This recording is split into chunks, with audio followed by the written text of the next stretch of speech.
USL to get brand new big time investment, culture problems in Miami, and we dot the map farther by talking to the founders and leaders of two clubs, AC Boise and Detroit Metro, on a huge episode, the Wednesday episode of Morning Kickaround.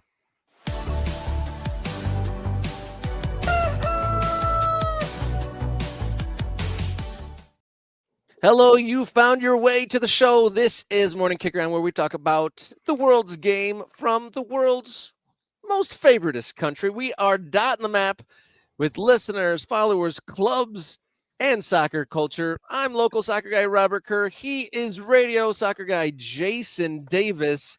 It is Wednesday, September 24th. How you feeling on this busy hump day, sir?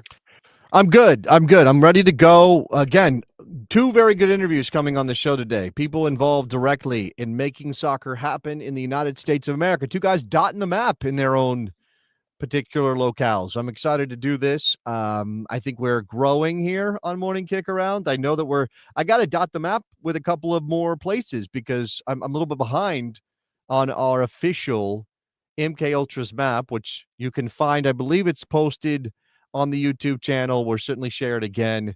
I got somebody added to, I got Philly in there. I got some Jersey in there. Oh, I got one up in, I got one in the Pacific Northwest that I need to add. I think that'll be our first one up there in that part of the country. Yes, continuing to dot the map with MK Ultras. You can hit the join button underneath the screen right now to do so. You can hit subscribe, doesn't cost you a darn thing, or just tell your friends, family, and your most avid soccer lovers in your life about Morning Kickaround as we cover the world's game here in the United States, becoming central to the conversation, dotting the map here in American soccer as we, with each day, realize there is an absolute boom of American soccer happening right before our eyes. So do all those things as we get going. But it's a busy day, so let's get into our segments. Let's kick some long balls here on Wednesday's Morning Kick Around.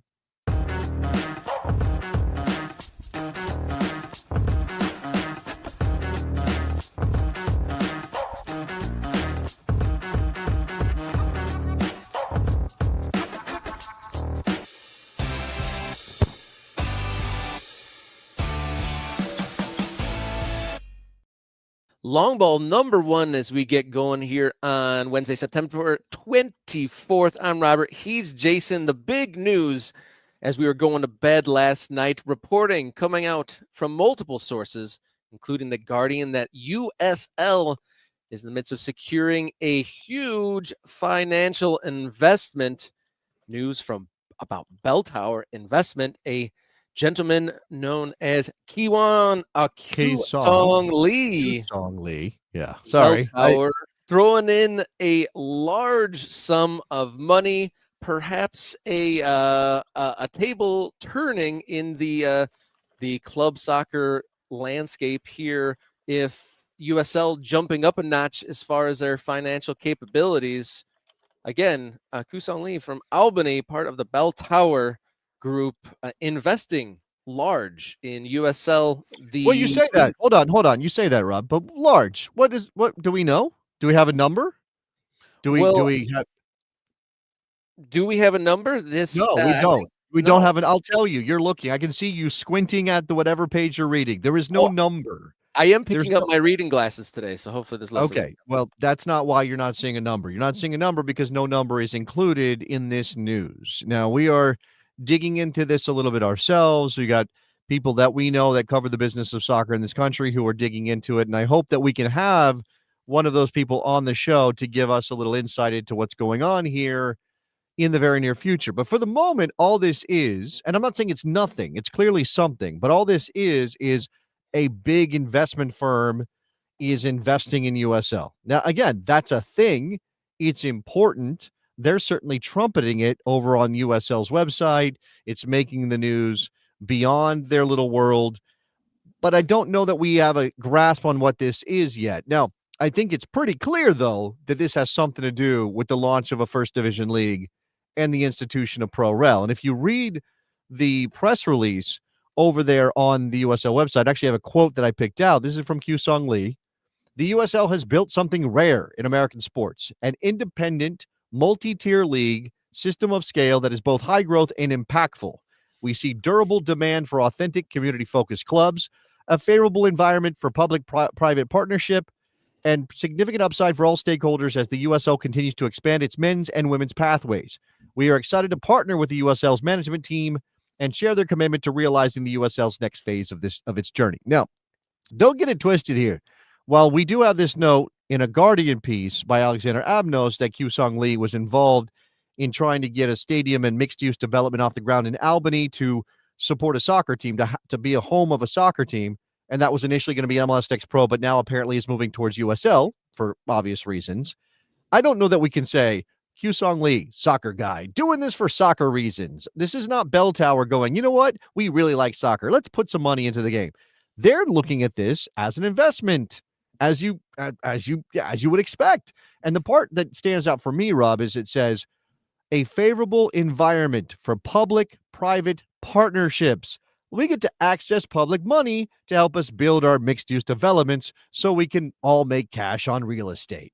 So is a favorable environment for public-private partnerships, does that mean that USL has done enough body blows to soften up the coin purses of local towns and municipalities to where they are nice and softened up and ripe for some public and private funds going into some investments? And I'll talk about scalable, because we've been talking about talking to 70 cities. Maybe this is a team in the box sort of a thing.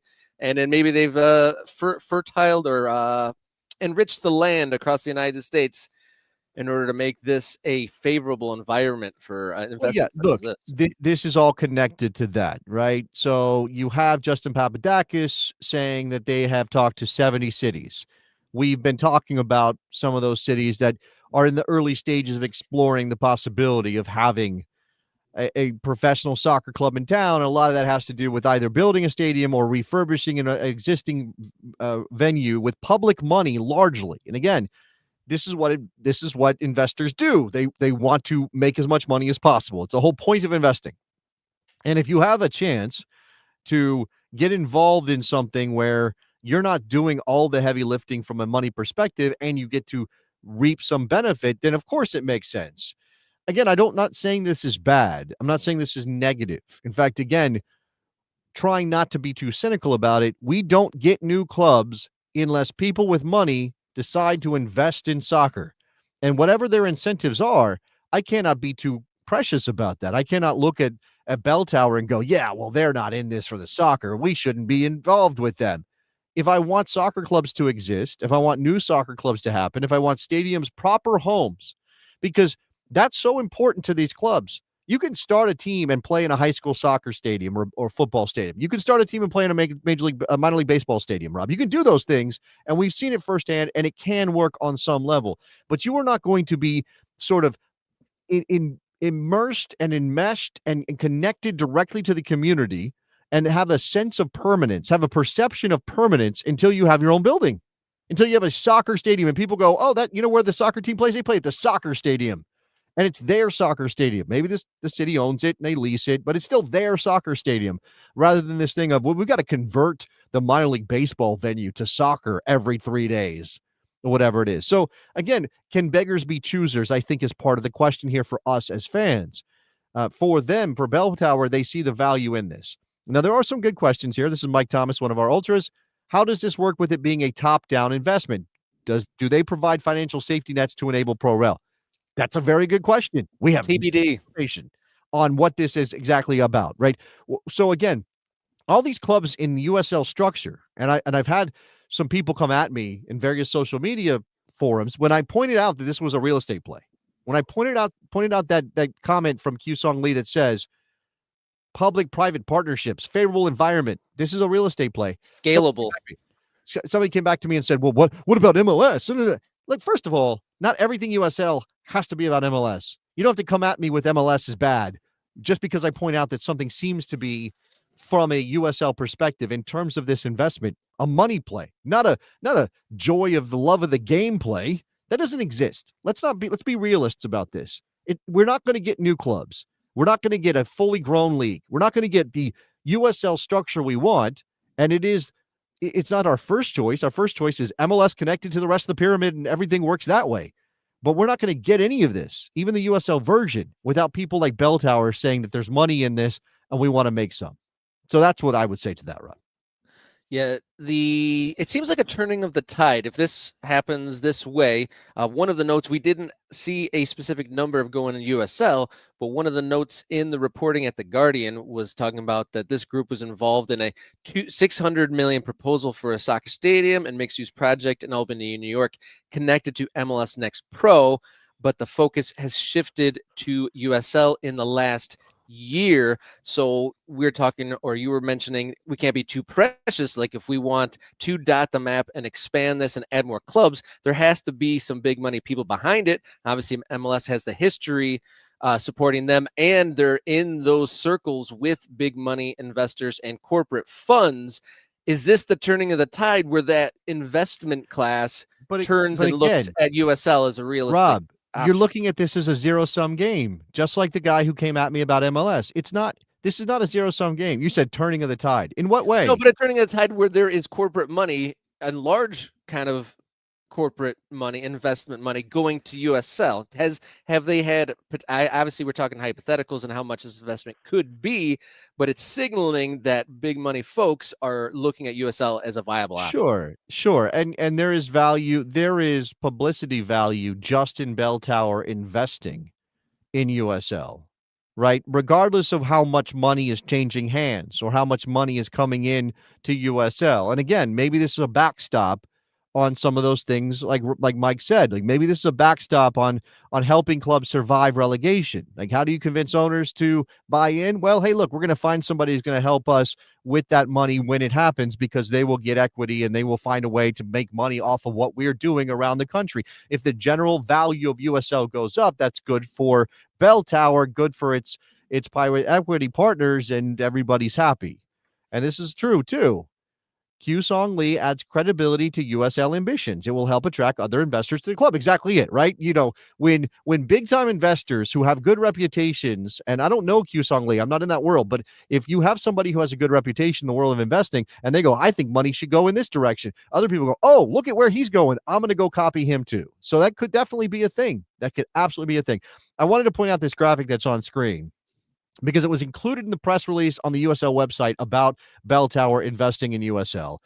And I don't know that it's new, but it does lay out the pyramid that USL is envisioning for its future. And it mentions specifically USL Division One, and then has the logos for the Championship and League One. Now, there's lots of debate going on in the MK Ultras Discord as to whether or not it will be called USL Division One. Probably not, but I did want to include that because it was there. So, yeah, the pyramid is upside down.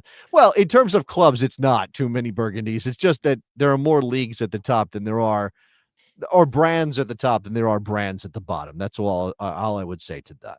And if you unsquint your eyes, that youth level has about 8 million more entities and brands outside of that youth. So that is the upside down version within the USL sphere. Also, should be noted that Kuson Lee will be joining USL as a vice chair. So immediately into the decision maker positions. Right. Going to have direct influence. That would indicate that this is a significant investment, at least in terms of percentage of what's going on. Again, we don't know the absolute number. We don't know what USL is valued at. We don't know what valuation they're using for this. And maybe that will all come out. And we're going to keep looking for people who have their ear to the ground. We're going to keep digging into this ourselves. Yeah, keep a lookout for a special guest digging deeper into this developing story. Moving along, long ball number 2, maybe not the same financial investment, but an interesting investment nonetheless. Gio Reyna joins the growing number of active players joining ownership groups in the USL. Reporting came out yesterday that Mr. Gio Reyna joining the ownership group at Fort Lauderdale in the US. So what do you think of this, Jason? I don't know. I don't know if it's a big deal or not. I mean, this is we have had a trend of famous people and players and that kind of level of celebrity, and certainly within the game in the United States, Gio Reyna is a celebrity. If he doesn't kind of break out beyond that bubble, we've had a trend of individuals getting involved in some form or fashion. Sometimes I think this is more of a barter situation than it is actual money. I mean, I don't know that Giovanni Reyna is giving the Fort Lauderdale FC ownership group a bunch of money for a share of the club, or this is, hey, we'll give you a 3% stake, a 1% stake, if we can say you're part of the ownership group. And that helps them just capture attention within South Florida, within American soccer, and certainly, for a club like Fort Lauderdale. And we have talked about this team. We haven't talked about them in a while, but for a club like Fort Lauderdale, there's this thing about, you've got to kind of convince people that are already part of the soccer scene in South Florida, particularly on the youth side of the game. Hey, this is a legitimate thing, and you should be on board with us. And we're not trying to we're not trying to snake your territory or whatever that might be. I think, obviously, for Gio Reyna, why not? Like, what is it? What does it hurt him to be involved? It gives him some credibility, or gives him a little bit of a look as a guy who cares about the game in the United States of America. So there's not a I don't think there's a ton of meat on this bone, but it is notable. It is interesting, and we he's not the first one. He's not the first one of the U.S. men's national team generation to be involved in this. Yeah, flew under the radar a bit to me that Tyler Adams had actually done something similar. Westchester, another USL 1 team. But for context, Fort Lauderdale they had a Super League team in the women's side compete in the inaugural season. And then in 2026, Fort Lauderdale is one of the 7 new teams entering the fray at the USL League 1 level. Cynical take from me, you were saying that it's nice to maybe tag your name to something. Cynical take, it doesn't work at Gladbach. Maybe it'll give him somewhere to fall back to if it doesn't work out in Germany Sure. for Giovanni Reyna. Yeah, I And mean, we he's talk a lot 22 about years renderings old. and all that stuff, but all Yeah. these new teams, who could have thought that all these teams scattered across the United States, every single one of them could have state-of-the-art facilities as described in their press releases? All of them, state-of-the-art. All of them do. All of them do. We do actually, by the way, we should tease this. We haven't done so. We're a little disorganized this morning. We do have a potential bonus segment about a new stadium that is in plans for USL that we can do today. It's some of the most unique renderings we've seen, if you want to call them renderings. So if you're interested in some bonus stadium talk today, sign up as an ultra, drop a super chat on us, and if we can get to 5 total, we will absolutely do that, make that a thing on today's episode of MK Kick Around, a morning kick around. We do have the guests. We do have a lot to get into, so we want to make that a bonus segment. But we'll make it available to everybody if we can get to that 5-member situation right after the show. If not, it'll go up for the existing members maybe down the line. Yeah, excited to talk about that. Definitely a unique take. We've seen lots of renderings, but the one in question, of possible bonus episode talking about a very unique images of a new stadium coming on a very short timeline. Moving on to long ball number 3. A lot of talk about Inter Miami, and surprisingly, not a lot of talk about Messi signing an extension. We talked about that last week. Not a lot of fervor going on about that. I don't know if that's been distracted by the Ballon d'Or talk, and that's kind of muddled the Messi talk into a degree. But Mr. Tom Bogert, the MLS insider, he tweets late last night that he got a quote in a Polish outlet that the player Matus Klich saying that I advise against joining Miami while Messi is there. It's a disaster of a club. People are fleeing from there. Organizationally, it's bad. Messi's father is the one who really runs Inter Miami. Wow. Yeah, this is some salacious tabloid type of stuff, right? And if we're going to make it with soccer in America, if soccer in America is going to become a big deal, if it's going to, jump beyond the little part of the attention that it gets right now, if we're going to become a true big time sport in America, we need stories like this. Oh yeah. We just do. You got Jerry Jones, you got player behavior in other sports. I mean, obviously soccer gets that a little bit too, but not quite at the same level. It's certainly not American soccer, but yes, Matthias Klich, the Polish former MLSer. Where is Matthias Klich playing his soccer these days? Because I know he was at DC United at one point. Over there at Atlanta United. Now he's playing for Ekstraklasa Cracovia. Okay, that my apologies if I butchered that. He left Atlanta United this year to go over to that new team Cracovia. Now So he's never played for Miami. Let's just make that clear. This is not a guy who has direct experience playing for Inter Miami. I imagine this is just something he's hearing through the grapevine in the player networks and is bringing to this Polish interview. I have a full quote. This is in English. You read some of it, but advise against Messi, Miami while Messi is there. It's a disaster of a club. People are fleeing from their coaches and physiotherapists. ooh. Organizationally, it's bad there. Messi's father is the one who really runs the club. Everyone speaks Spanish, and nothing can be done without their consent. The club is actually 45 to 50 minutes away from Miami.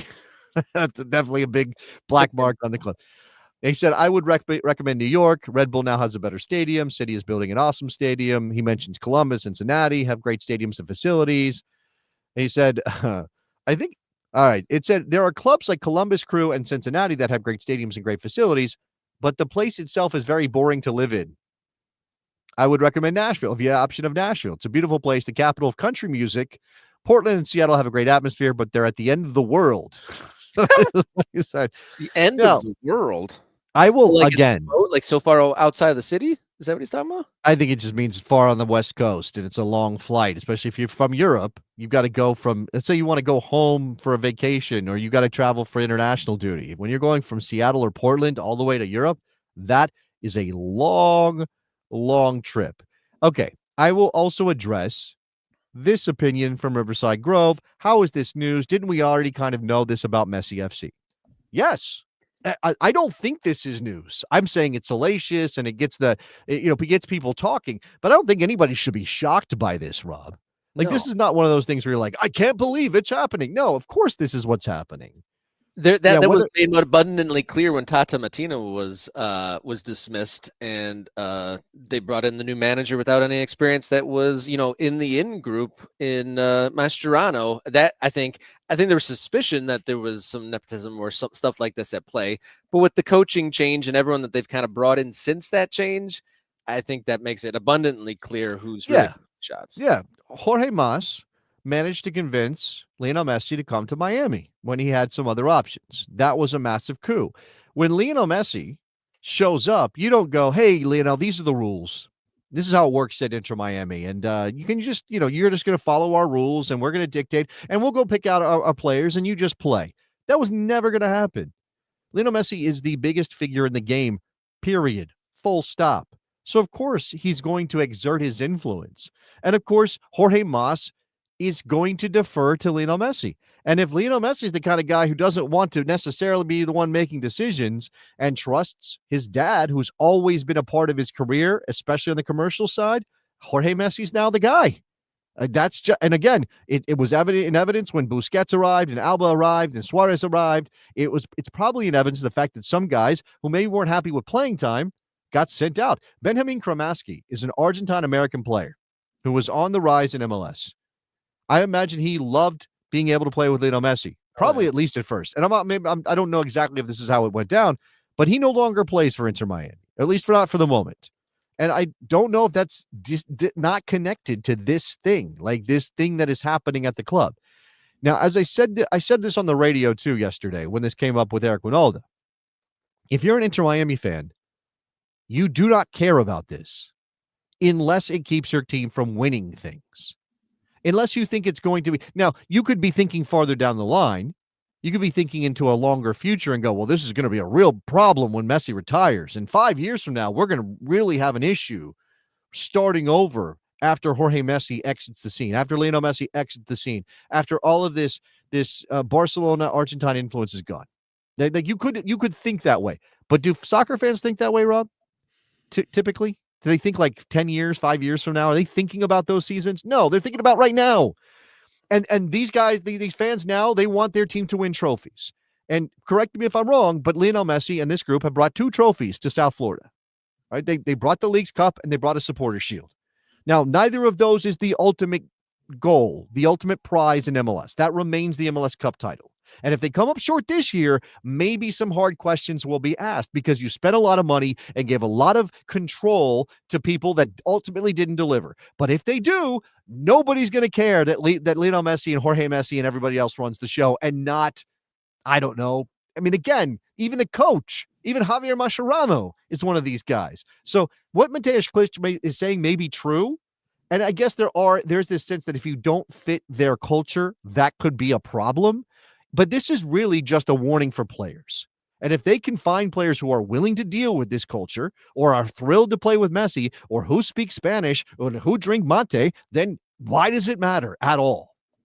It doesn't matter so much like if the results pan out. And I think it's funny that reporting overseas how MLS is largely lambasted for like, oh, they don't reward the regular season finisher with an award. It's all about the playoffs. But I have seen Messi criticized as this project has been a failure because they didn't win the MLS Cup and breezing right by the fact that they did, in fact, break the points record and win a supporter shield. So kind of a funny using both sides of the sword there from foreign reporters. But on this Tom Bogert tweet, there is a funny, the top response is pretty funny.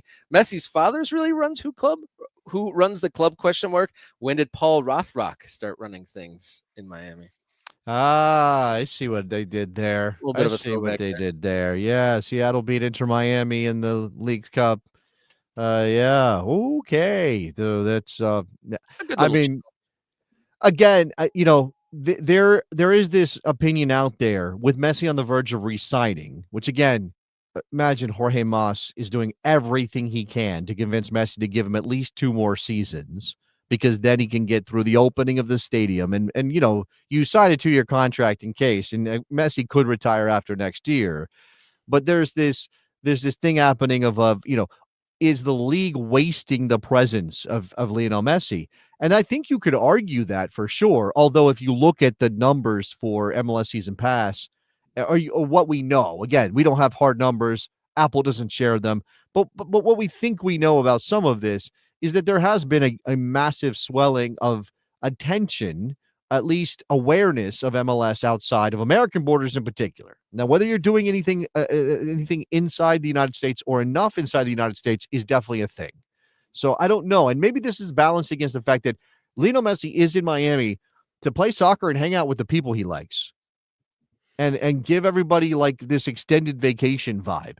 Maybe he doesn't really want to engage in anything else. And then, again, what can the league do to leverage Lionel Messi? Is there a debate to be had that instead of MLS season pass, locked behind the paywall, make people pay for it, even if you're outside the country, that MLS should be doing everything it can to lessen the barrier to access, reduce the barrier to access, maybe even lots more, maybe games for free. Maybe you just broadcast them on YouTube, Rob, and make it so available to people that there's no question you're going to get some attention. But of course, Apple signed their deal and they have a vested interest in kind of controlling the access to MLS. So there's a lot here.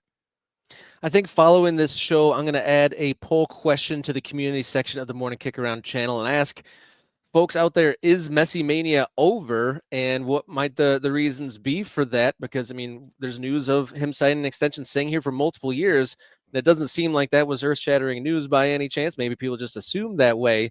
But is Messi mania over? Was it enough him to just play at the beginning to create that? But does he have to do more bells and whistles, do more Jimmy Kimmels and the like that, do more English interviews to sustain the Messi mania, the outside attention outside of that, or is his playing enough? Because I mean, He's not going to do that. Lionel Messi's not that's going what I'm to saying. Does give he you need those to do things. that to keep the American But he's attention? not going to. It doesn't matter. You can say, does he need to? He's not going to do that. Oh, yeah. Lionel Messi's not going to go on late night television. Even then, I don't know that that's the move. Chris says that there's exhaustion around Lionel Messi. I'm not sure I buy that. There's But that lots might of be within the hardcore MLSers that yeah, are for sure. Yes, the existing fans, the pre-existing fans, probably exhausted, probably tired of hearing about Messi. But I'm telling you now, there are Inter Miami shirts everywhere I go in the DC metropolitan area, and that's an impact of Inter Miami signing Lionel Messi. No doubt about that. We got two great guests remaining on the show, and we have a bonus episode waiting in the wings, but we need a combination of 5 super thanks or new memberships to the Morning Kick Around. Become an MK Ultra $3.99 a month. You get access to priority comments on these live videos, early access to segments, bonus content, and access to the Morning Kick Around Discord server, which has been great. Lots of great conversations in multiple threads on various footballing topics. But we are going to move right along We're going to talk to a founder of a brand new USL team set to kick off in 2026, Matt Stith from AC Boise, when we come back here on Morning Kick Around.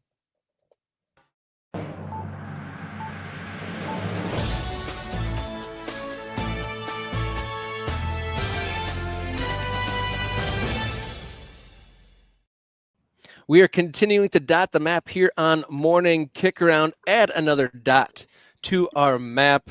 One of the 7 new teams added to USL 1 set to play in 2026 is AC Boise. They made news with a record-breaking 6,000 plus season ticket deposits just a couple weeks ago. Brad Stith is on the line now, co-founder and CEO. Thank you for joining us here on Morning Kick Around. I'd like to ask you, I've been asked quite a bit, what brought a Basque community to Boise, Idaho? So that was a long time ago when the Basques immigrated here, right? So I think that as they migrated west, they came over the top of the foothills here in Boise. Have you ever been to Boise, Robert? I have not been to Boise, but I've been remotely close. I don't know if Missoula counts as close out there. I wouldn't put that as close. So, yeah, I mean, when you come over the top of the foothills, the way they migrated, they would have seen this huge expanse with river and trees everywhere. And the Basques were sheep farmers. And so really you've got to have dry highlands. And then obviously, sheep are, when it gets colder, you bring them down into the valley. So anyway, that's what caused Boise to have the largest Basque population in the world outside of the Basque Country in Spain. And I think Reno, Nevada is probably number 2. And we've got pretty like topography when you look at between Boise and Reno. So that's it. Well, Brad, thank you for coming by. Thank you for giving us a little bit of a history of the Basques in Boise. I didn't know we were going to start with that. We were surprised by it, and we get a lot of questions. Is how did that even happen? So thank you. I know. I just didn't know. I don't know what Brad's credentials are to tell us the history. I'm sure he knows some of it, but obviously this is also about the soccer. The reason Rob brings up the Basque community is because it does seem to have a significant influence on what you guys are doing with AC Boise. We talked about the badge. It certainly is unique. So let's tie those 2 things together, Brad, before we dive into what you guys are working on right now. How does the Basque influence, or just what kind of influences are there for what you're trying to do with AC Boise?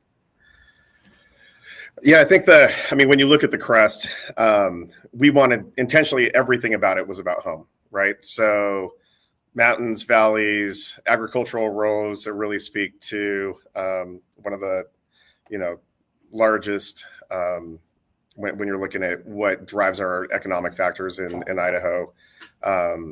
The topography that was definitely Basque inspired, the peregrine falcon, which a lot of people were like, we have no idea why they have a peregrine falcon. Well, the world center of birds of prey is actually here in Boise, and they saved the peregrine falcon, which is the fastest animal on earth, from extinction.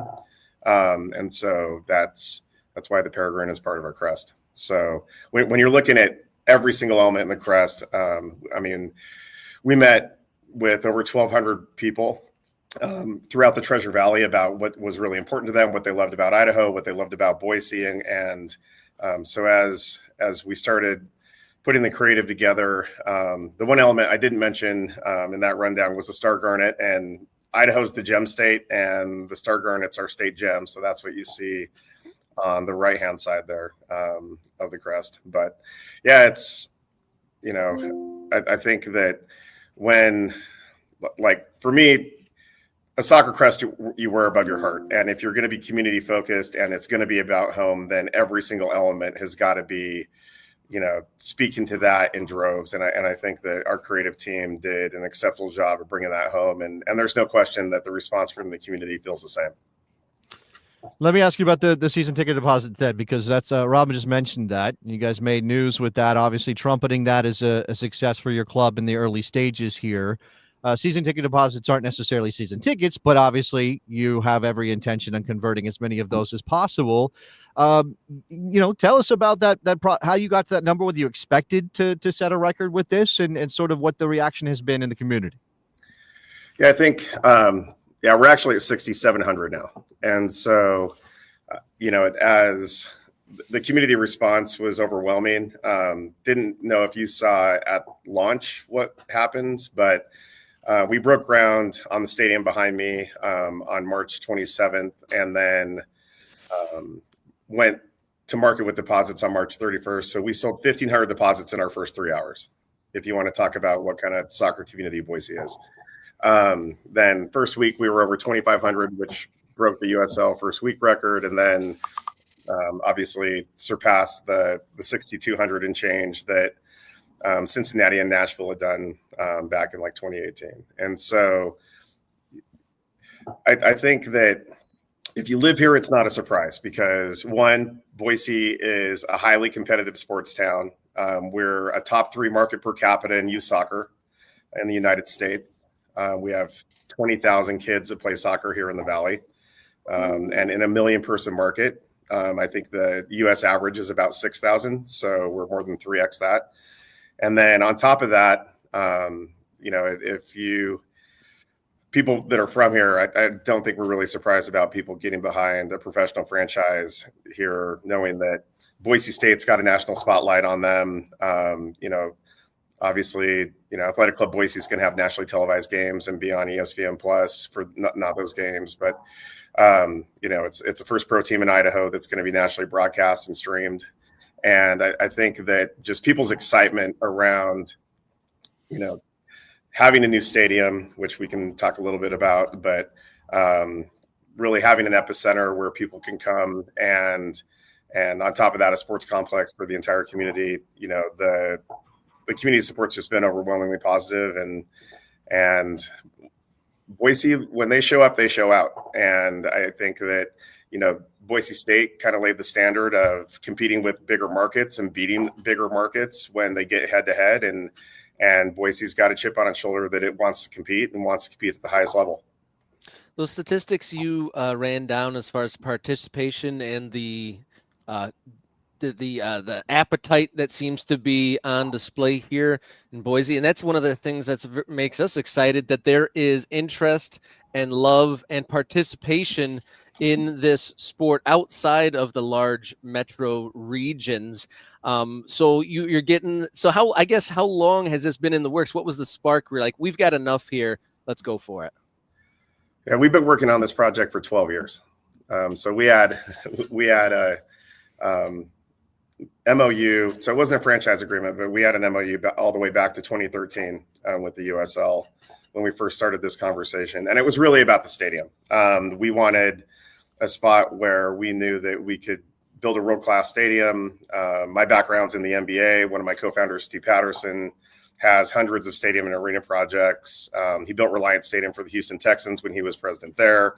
And later was AD at Arizona State and AD at Texas. So you can imagine the kind of facilities that he's worked on throughout his career. And so with where we are, which is actually in the fairgrounds in Garden City, Idaho, which is landlocked. It's a city that's inside of Boise. And the land that we're on is unincorporated Ada County. And so Ada County has been a fantastic partner here, but we've got 31 acres here, not just for the stadium, but for multiple, pitches that will be lit both for youth club access and adult club access. And we're adjacent to a brand new 55 acre park that $50 million was taken to build that. And so here, I'll just give you a shot.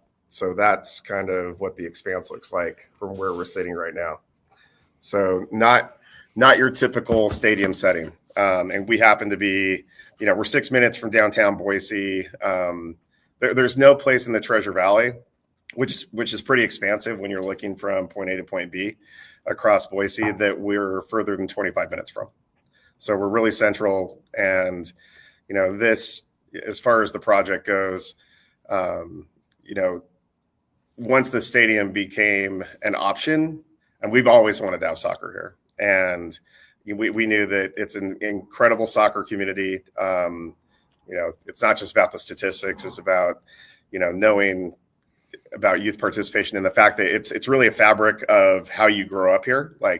And I don't think that's disparate from a lot of communities, that the first sport most kids play is soccer, right? Just because it's a lighter lift when you're looking at the economics of playing the sport, and it's fun. But I mean, the shot that you've got there, that was our brand reveal where we had 4,800 people. So we had to run the brand reveal like a game from a security standpoint. Wow. Yeah, that's good. Right. That's incredible. So it's not often, but we had a pretty good inkling that we were going to have that kind of community support on a Friday night. And it was incredible. But we've continued to build on that, and the communities continue to show up. Since groundbreaking, we've met with almost, it was about 1,200 prior to groundbreaking. And since then, we've probably met with another 2,000 Treasure Valley residents, just about really what they want to see with this club. It's nonprofit leaders meeting with Boys and Girls Club and Big Brothers Big Sisters and Special Olympics and Make-A-Wish and the YMCA here, and really foundationally setting us up to where we become part of that fabric. Because when a professional franchise enters a market, I think you've got a responsibility to help the kids that need help, because you have obviously organic platform and outlet to make sure that we can help those kids thrive and give them opportunities they wouldn't have otherwise. And so I think that was our foundation, and that's where we started. And as you can tell, the community support's just been pretty incredible. My sister lives in Meridian. I have not been out there to visit her yet, Brad. So I'm going to have to figure out, how to get out, see my sister, and see what's going on with AC Boise. I'm excited for that. Yep. So you mentioned the season ticket deposits, the excitement, obviously. We have a question here from one of our listeners, one of our MK Ultras, with regards to the stadium capacity, overbuild or keep the demand for sitting. I think he's obviously talking about that tension between how big do you want your stadium to be? How do you keep demand? You don't want it to be too big, because if you don't fill it up, the atmosphere, the vibe's not as good. So how did you guys drill down on what you wanted this stadium to be in terms of capacity? Yeah, I think for phase one, you take a pragmatic approach, right? Especially with the experience that Steve and I have. And so 7,500 seemed to be the right spot for Boise as a community, given the other facilities we have here. This is also going to be the largest outside of Albertson Stadium, where Boise State plays. But for a consistent concert venue, it'll be the largest concert venue in all of Idaho, because we'll be about 16,500 for seating and 19,000 for SROs. So you're really looking at a full, definitely soccer first, proper field and proper stadium, but definitely an entertainment complex when you're looking from that lens. I think that the great thing about having 31.5 acres is we built this stadium, and we're redeveloping what's behind me to be expanded all the way to 15,000. We've actually got an apron we can take to 20. So our biggest thing, back to Rob's question a few minutes ago, is how long you've been looking at it and what we're doing. We didn't want to build a stadium where we had constraints on size or anything else, right? You have to have an apron where you can actually grow with the market. And we looked at a couple things in right downtown Boise, but those were constrained to 7,000, 8,000 people, which you're never going to be able to take it to tier 1 soccer sanctioning if you ever have that opportunity, if you're constrained from a physical standpoint like that. And so I think for this, it was super important that we had the right property, the right infrastructure, and the ability to scale as this community scales. And Jason, with your sister in Meridian, I guarantee you know this, but Rob, if you didn't know, so Boise's the first market in the United States history that's actually jumped 30 MSAs in 5 years. So we went from the 102nd market in the country to the 73rd in 5 years. So from a statistical standpoint, we're the number 1 growth market in the country as well. Wow, that's wild. Number 1 growth market. And then a stadium with plans to go from small to large as well. So the stadium reflecting perhaps what's going on there in Boise. So exciting times. Thank you for joining us so much. What is, to finally wrap up here with you. What would you say is the next thing for folks to look out for? What's the announcement? I'm sure there's a lot going on in the next 6 months before you kick a ball. What's your to-do list look like, Brad? What's the next one that publicly that people could look out for if they are keeping an eye on your side? No, the to-do list is substantial, as you might imagine, Jason. Oh, yeah. But I mean, we're on time with construction. I mean, the biggest thing is, our select a seat for season tickets is October 21st through the 25th. So we'll get there. So then we can stop talking about deposit numbers and give you real season ticket statistics, which I know, I think that's an important part of the business. And so we're clear, like ticket sales drive professional sports. And for people that don't understand, like you're not running a professional sports franchise, you're running a ticket franchise that is a gateway to professional sports. And that's the economics of what's really going on. So the focus has to be there first.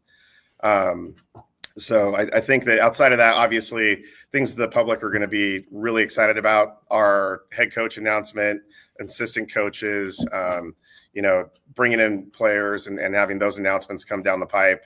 And, we've got some other key owners that are pretty high profile owners that are, nationally known and are going to be, those announcements will be coming down the pipe as well. So I know that you knew that Casey Keller joined our ownership group a couple of months ago, but we've got some pretty exciting things to announce regarding that side. So, it's projects like this. I mean, you've just got to keep grinding and pushing rocks up hills, right? And every single time that you push a boulder over a hill, you've got a bigger hill to climb. And so it's just getting those. And for us, as you both can imagine,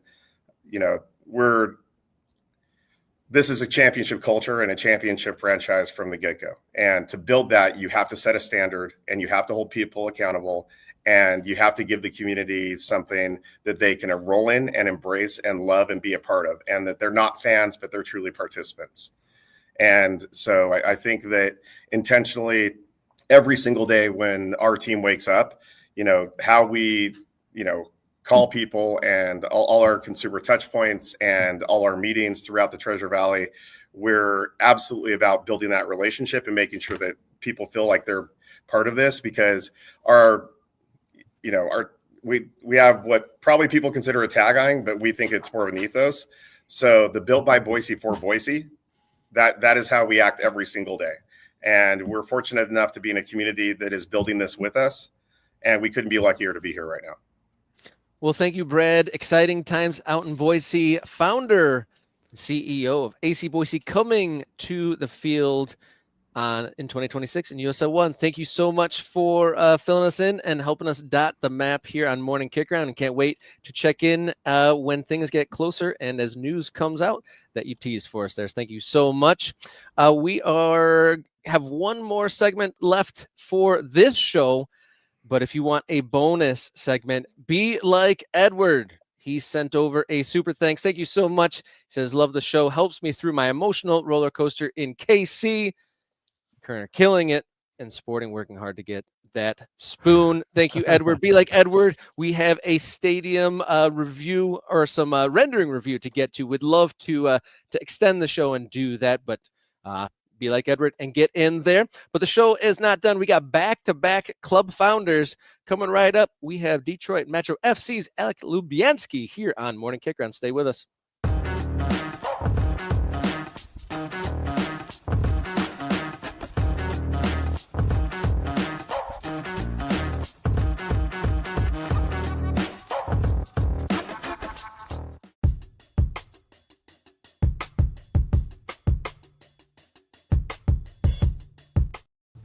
Big question here on Morning Kickaround. What does it take to start a club from scratch here in the United States? And to fill us in a little bit more, we got Alex Lubyanski from Detroit Metro FC. He's started clubs in various leagues, including NPSL, NISA, and now the UPSL. Thank you, Alex, for joining us here this morning on Morning Kickaround. Robert, Jason, great to connect. Thanks for having me. Good morning, guys. Appreciate you coming by. See you wearing your badge on your shirt. You got a rep all the time. Appreciate that. That's just like a low level thing you can always do. Just be always putting your badge out into the world.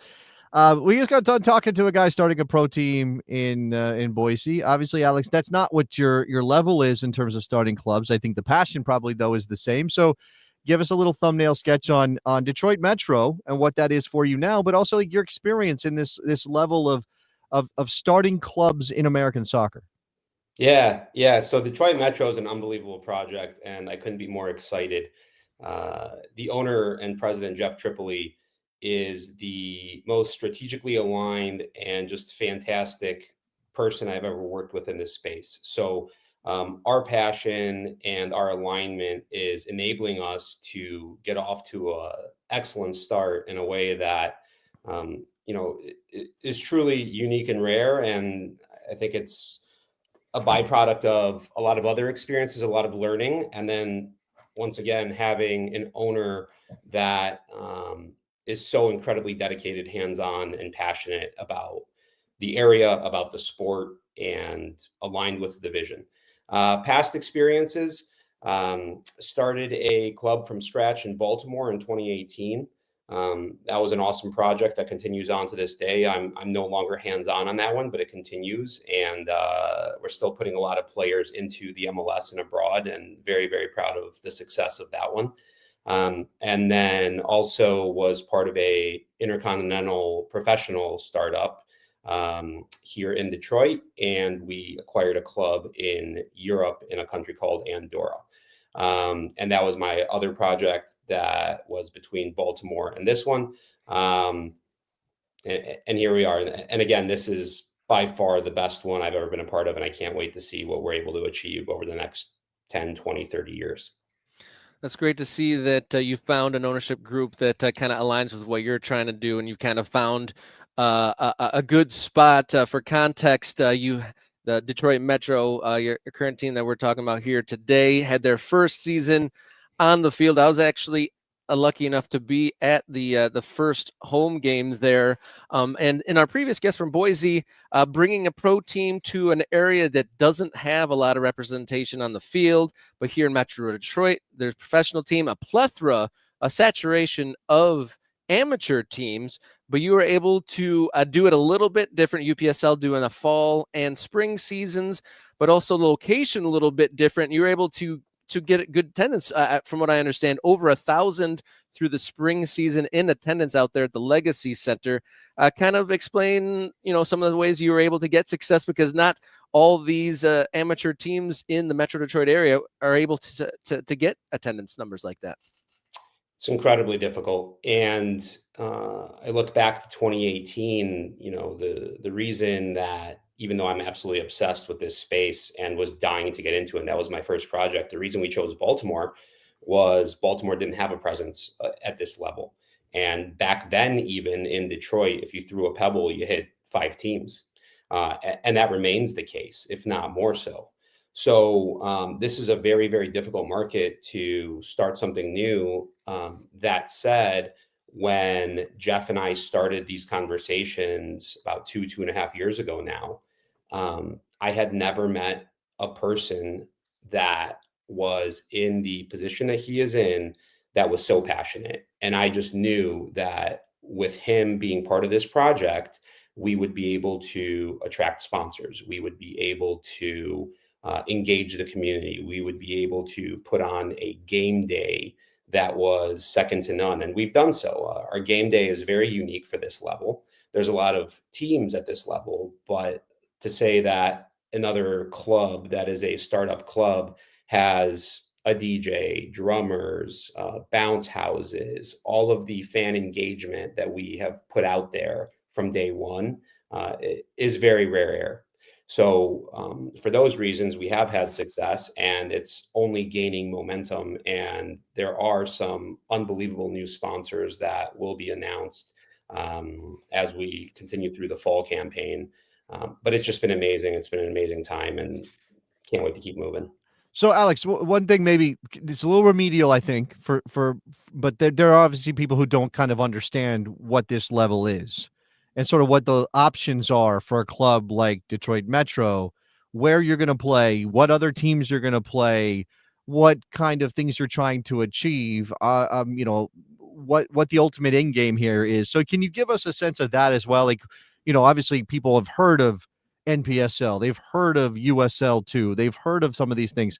What is the space that works for Metro Detroit? Or Detroit Metro rather? What league works for Metro Detroit Metro? And then how does that kind of springboard you guys to what you want to achieve? Yeah. So to answer that, I would go to, we have two core philosophies of the club, two core values that are really germane. And one of those is autonomy. And autonomy to us means we want to be part of a league that enables us to operate as a truly independent club.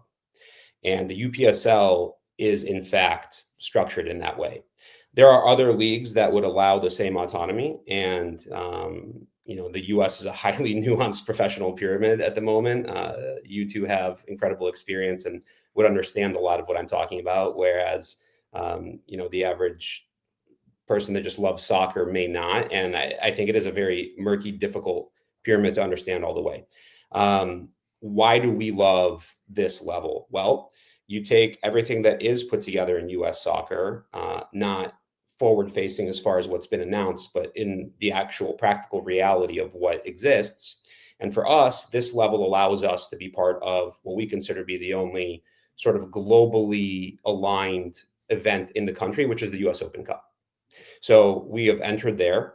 We will be playing a US Open Cup match on October the 12th in Cleveland. And by being part of the UPSL, we're able to enter. And that is an actual event where we have a chance and we have a vision where we want to make noise and we want to win the fall campaign of the Open Cup to eventually play against pro clubs where they can't shy away from it. They have to play us if they're in the Open Cup. We also put on another event that doesn't require the UPSL, but the UPSL lets us.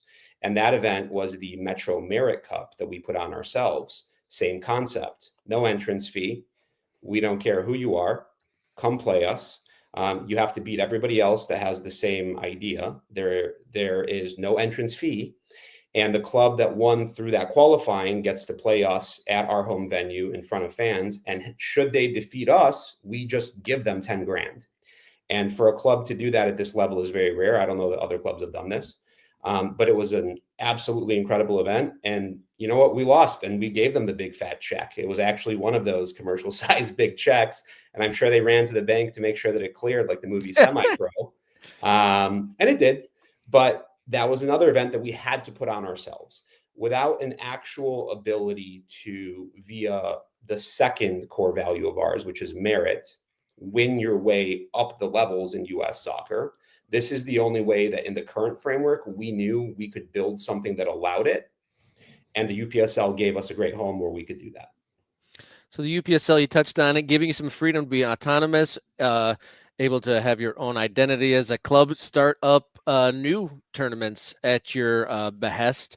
But you also skipped over one of the things that definitely made it appealing. You've avoided two of the pitfalls of amateur soccer in Michigan. Is you have a roof. You're avoiding either the thunderstorms, the snow, or the blistering heat, and you have a bar there, which I've seen hundreds of people's light go out of their eyes when you're telling them about your wonderful summer soccer league. And they say, is there beer there? And when you have to say, unfortunately not, it's a high school stadium, the glimmer goes out. So you're able to do some creative things there. So you just started the fall season. You had your debut spring season. Was that shift of playing in those in-between months, the transition months of spring and fall, was that a big part of it, of joining that league, that schedule? Does that fall into your thing, or is it more the autonomy of the UPSL level that led you there? From a scheduling perspective, that's a challenge because without competitive matches, you have to figure out, hey, how do we keep the guys going and how do we sort of fill this void for our fans as well? Which is fine because with the autonomy that is allowed, we were able to build our own exhibition schedule out and build out these events and, again, really build our own vision and model with the league enabling it. So that was obviously something we knew that would happen for us. And we were able to plan very well in this first year. Second year will only be better. Merit Cup was incredible. We can't wait to expand that and get more participants. We really want everybody to come take our money.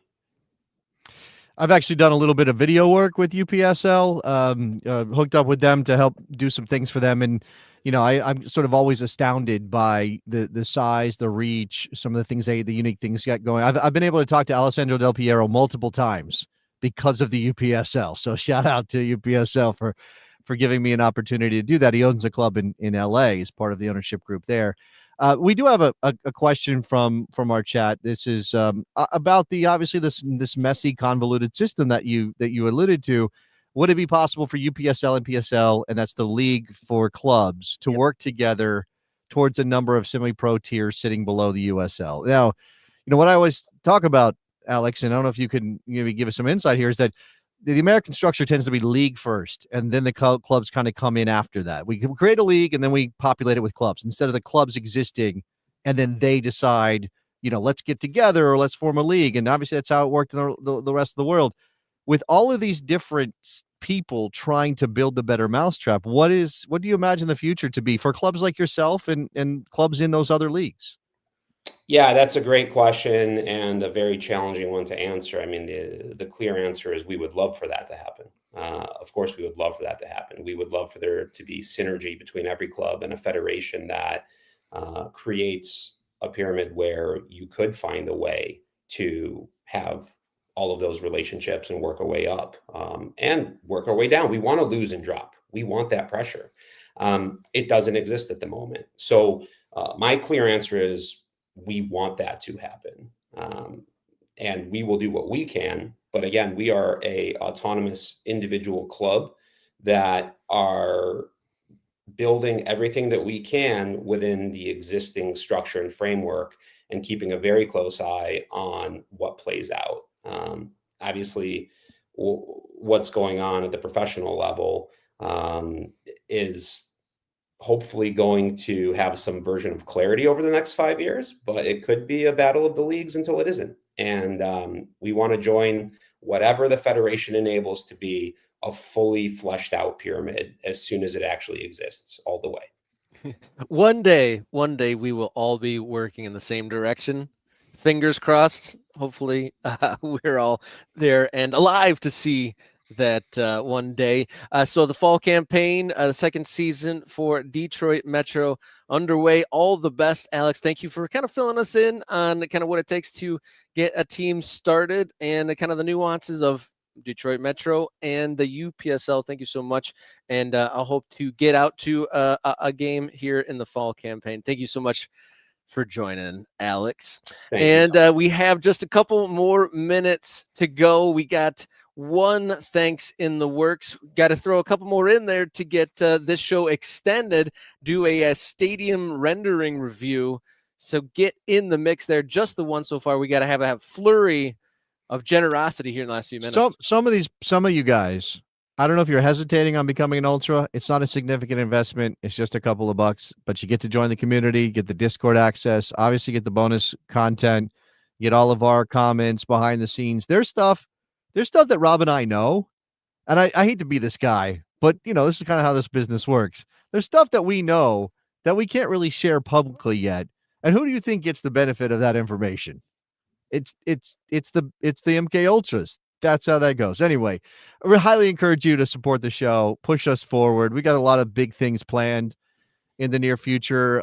Hopefully talking to some other clubs and some other people about some opportunities around what we've already done. I will also mention that we just put up, it's probably going to be in progress. We're never going to think it's perfect, but we put up a little sizzle reel on the YouTube channel, the front page.